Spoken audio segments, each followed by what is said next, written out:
Hello everyone. Today we'll be discussing about how we can manage asterisk. Asterisk run in the background of a Linux or Unix system, FreeBSD or OpenBSD. Most functionality today is based on Linux. As a manager, you can connect to a running asterisk PBX with a command line interface or one of several graphical interfaces. The CLI gives the manager the power to follow what happens in the PBX online, debug various protocols as client connect and place calls, see active users and active calls, change data in the asterisk database, reload configuration in the running PBX.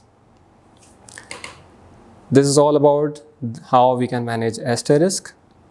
In the next lecture, we'll be talking about the configuration. Thank you very much.